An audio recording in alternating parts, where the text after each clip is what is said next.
Welcome back to my film and TV channel. Got a bit of science fiction to look at today, and it's a so far so. Yes, well, we've watched so many episodes. I watched 5 of 10 of this one that have aired on Apple Plus TV, or Apple TV Plus even, no, wrong way around. Murderbot we're looking at today. Yes, science fiction, action, comedy. Yeah, comedy, okay. Television series created by Paul Weitz and Chris Weitz, based on the book series of Murderbot Diaries. If you watched them, let me know if it's any sort of connection to the book itself. I'm an avid reader as well and listener to audiobooks, so it's always nice to know how well it's done in the adaptation, of course. Martha Wells serves as a consulting producer on this, the writer of the Murderbot Diaries.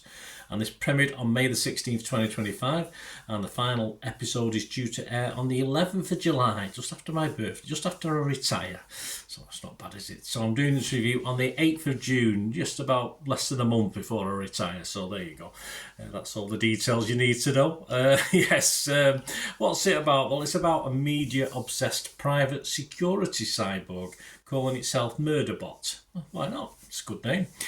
Must hide its newly acquired autonomy while completing dangerous assignments and being simultaneously drawn to humans and appalled at their weaknesses. Well, I don't blame him, do you? This stars, of course, Alexander Skarsgård as Murderbot. He's getting a lot of good press, Alexander. Noma Dumezweni, David Dasmalchian, Sabrina Wu, Akshay Khanna, Tamara Podemsky, and Tatiana Jones. Yes, there's no simple names to pronounce there. It's not for me anyway to pronounce there. Right, despite, let's have a look at my thoughts on this. I'll give you a couple of other people's thoughts as well. Despite the tight sort of less than 30-minute episodes, I did find a lot of the story a little monotonous. So I've only watched 5 episodes, so I've only watched about, 110 minutes, 2 hours, something like that, in little chunks as well, because I've not binge watched this, of course. It's not available to binge watch, which I like to do, so I've had time to sort of watch it on a weekly basis. They did produce 2 episodes initially, and then it's been weekly. I think Skarsgård is just about investable to a certain extent, but even his robotic persona doesn't help. It's as simple as that.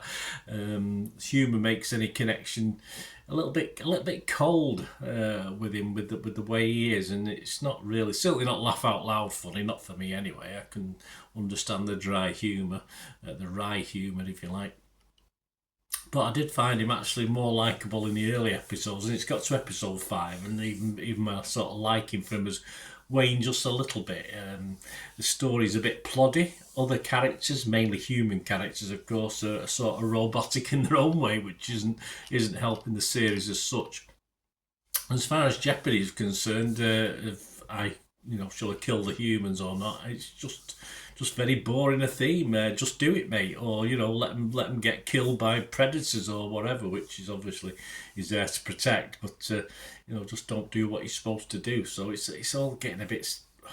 Just a little bit monotonous to me.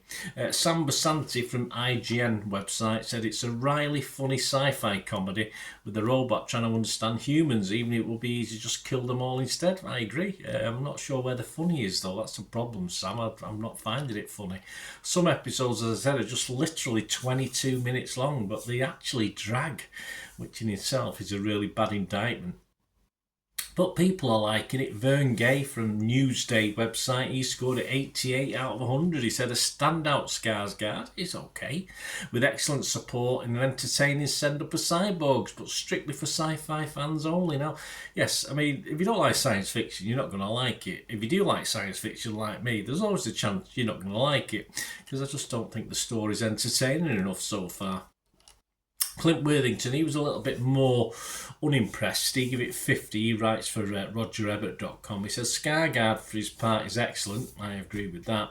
Offering up a performance that nails the character's tightrope walk between playing along in an unfeeling droid and warming up to its meek, weak charges. I do wish that was enough, though. And despite the elegant production design and admirable effects, yeah, they're okay. Murderbot feels like a sci-fi comedy still searching for its identity. I think there's definitely mileage in this idea, and I'm sure the books are good. But as yet, when it's adapted for TV, I'm struggling to see it make full use of that tank of that mileage. It's just not working for me. Aramide Tanubi from Variety was also less than impressed, giving it 50 out of 100, saying, though the series has promising aspects, again I agree, namely because of Skarsgård's performance, it's okay, as I said, a flimsy plot and uneven pacing may fail to keep viewers tuned in. I have to agree. I'm 5 episodes in. There are 5 more episodes, and I'll be honest with you, I'm in no rush to seek them out unless there's absolutely enough. I mean, I've got old episodes of certain other things that I've not caught up with that I'd probably watch well before I watch this. And the story, so away from the robot battling its conscience, is just not very memorable. There's just not that much of excitement happening. I thought the first episode or 2 was okay, and it's just sort of been downhill from them. Some early potential that hasn't been built upon. Perhaps the short episodes hasn't helped investment in certain characters, but just not enough for me. There's a time for improvement. Of course there is. We've got another 5 episodes. I'm not sure I'll be around to enjoy it or not enjoy it, because I just don't have any real need to want to go back and carry on watching, unfortunately. But scores are generally good. Rotten Tomatoes 97% positivity, so that's good. 64 fresh and just 2 rotten, so they like it. The website's consensus: Alexander Skarsgård's superbly dry wit brings a lot of heart to Murderbot, making for a refreshingly jaunty sci-fi saga about finally coming out of one's shell. Yeah, I don't know where they get that from. I must have watched a different 5. Perhaps I watched 10 episodes and it improves, I don't know. Metacritic, the other site we tend to look at, give it a score of 71 out of 100, so that's all good, based on 28 critics. 20 were positive, 8 were mixed, and there was no negatives again. Rotten Tomato users, Joe Public, 80% positivity. Metacritic users a little bit down, just 5.6 out of 10.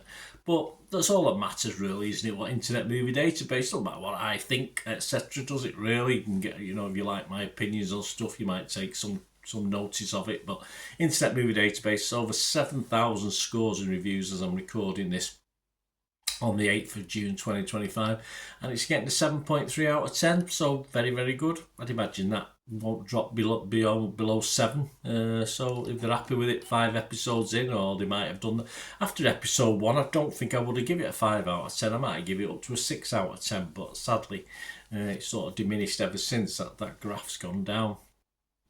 But Internet Movie Data is 7.3. My scores, guys, I was rotten on Rotten Tomatoes, 55% to 45%. I was rotten.